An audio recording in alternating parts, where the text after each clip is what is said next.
মানুষ জীবনে ভুল করে, ঠিক সেরকম সুরজিৎ মণ্ডল জীবনে উনি একটু ভুলবশত কাজ করে ফেলেন এবং একটি মামলায় জড়িয়ে যান, যার জন্য সুরজিৎ মণ্ডলকে আলিপুর সংশোধনাগারে 6 বছর কারাদণ্ডে থাকতে হয়।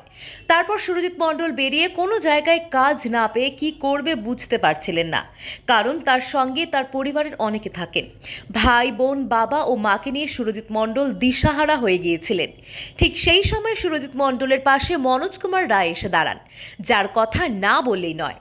তিনি বলেন, সংশোধন প্রশাসন বিভাগের মূল উদ্দেশ্য হচ্ছে সংশোধনাগার থেকে সংশোধিত মানুষদের সমাজের মূল স্রোতে ফিরিয়ে নিয়ে আসা। আমাদের লক্ষ্য, তার জন্য মনোজ কুমার রায় সুরজিৎ মণ্ডলকে নিয়ে স্টেট ব্যাংক অফ ইন্ডিয়ার সঙ্গে যোগাযোগ করেন। স্টেট ব্যাংক অফ ইন্ডিয়া যে এত বড় সহযোগিতার হাত বাড়িয়ে দিয়েছে, তার জন্য এটা সম্ভব, না করলে এটা সম্ভব হতো না। স্টেট ব্যাংক অফ ইন্ডিয়ার বাঁকড়াহাট শাখা, দক্ষিণ 24 পরগনা। পিএমইজিপি ডব্লিউবিকে বিআই আন্ডারের একটি প্রজেক্ট সাবমিট করা হয়েছিল। সেখানে 4 লক্ষ টাকা লোন প্রথমে 2,60,000 টাকা পেয়েছেন এবং তারপর আরও পাবেন। এভাবে মোট 4 লক্ষ টাকা উনি পাবেন। তার মধ্যে 1 লক্ষ টাকা ভর্তুকি হিসেবে তাকে দেওয়া হয়। সুরজিৎ মণ্ডল সেই টাকা নিয়ে মা কালী কফি হাউস নামে একটি দোকান দেন। তার শুভ উদ্বোধন হয় এবং এই উদ্বোধনে উপস্থিত ছিলেন স্টেট ব্যাংক অফ ইন্ডিয়া, যে Jagannath regional manager Manoj Kumar Ray, district cum after care officer south 24 Parganas Alipur Subhajit Ray, Paschimbanga সরকারের জেল বিভাগের প্রেস ম্যানেজার এবং ভাস্কর চ্যাটার্জি, জেল প্রেস। সুরজিৎ যখন আলিপুর কারেকশনাল হোমেতে ছিল, তখন আমাদের প্রেস বিভাগেতে চা করে খাওয়াতো এবং নানান রকম অন্যান্য কাজের মধ্যে ছিল। এবং এই যে রিহ্যাবিলিটেশন প্রসেসের কথা বলা হলো, যে একজন কনভিক্ট থেকে একটা মূল স্রোতে ফিরে আসার যে জার্নিটা, সেই জার্নিটা সে কীভাবে অতিক্রম করেছে, সেটা আমাদের প্রেস বিভাগের সামনে আমরা চাক্ষুষ দেখেছি। এবং আজকে মনোজবাবুর সহযোগিতার হাত বাড়িয়ে দেওয়াতে, মনোজবাবুর অক্লান্ত পরিশ্রম করে যে কাজটা করেছেন আমাদের প্যাকো ডিভিশন থেকে, আমাদের provision cum after care division থেকে, এবং এসবিআই যে এত বড় সহযোগিতার হাত বাড়িয়ে দিয়ে ওকে মূল স্রোতে আনার চেষ্টা করেছেন, তার জন্য আমার মনে হয় আমরা সবাই ওনাদের প্রতি কৃতজ্ঞ। এবং আমার অশেষ শুভেচ্ছা রইল সুরজিতের তরফে, যে যেন আগামী জীবনে সফল হোক। ও নানান রকম কাজ করতে আমার সহকর্মী শ্রী ভাস্কর চট্টোপাধ্যায় এসেছেন আমার সাথে আজকে।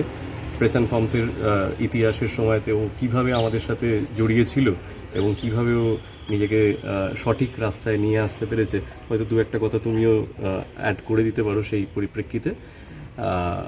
এই বলে আমি আমার বক্তব্য শেষ করছি। আমার নাম শুভ্রজিৎ রায় এবং আমি পশ্চিমবঙ্গ সরকারের জেল বিভাগের প্রেস অ্যান্ড ফর্মস ম্যানেজার।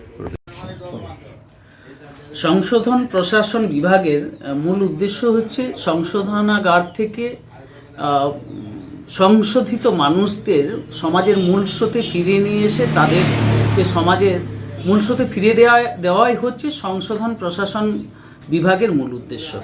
আজকে সুরজিৎ সংশোধন প্রশাসন বিভাগের যে সিস্টেম, তার মধ্যে থেকে তাকে রিফর্ম করা হয়েছে এবং সংশোধনাগারে 6 বছর থাকার পর তাকে রিফর্মড অবস্থায়, সংশোধিত অবস্থায় তাকে সমাজের মূল স্রোতে ফিরিয়ে দেওয়া হয়েছে।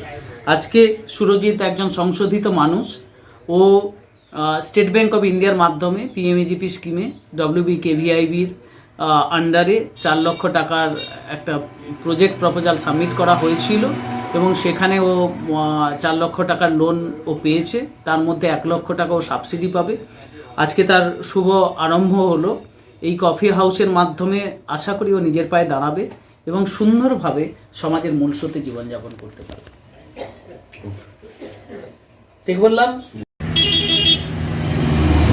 আমাকে যেভাবে সাহেবরা সহযোগিতা হাত বাড়িয়ে দিয়েছেন, আমি সেই সহযোগিতাকে নিয়ে যাতে আরও এগিয়ে যেতে পারি, তার জন্য যেন বিগত দিনও সাহেবরা আমাকে সহযোগিতা হাত বাড়িয়ে দেন এবং কি যাতে সাহেবদের কোনো না প্রবলেম আসে বা কোনো না আমার জন্যে যাতে না কোনো রকমভাবে প্রবলেম হয়, তার জন্য আমি সহযোগিতার হাত। মূল স্রোতে এসছেন মানে আপনি আগে কি করেছিলেন? আমি পলিটিক্যাল কারণে 6টা বছর মিথ্যা সাক্ষী দিয়ে আমি জেল খেটে এসেছি।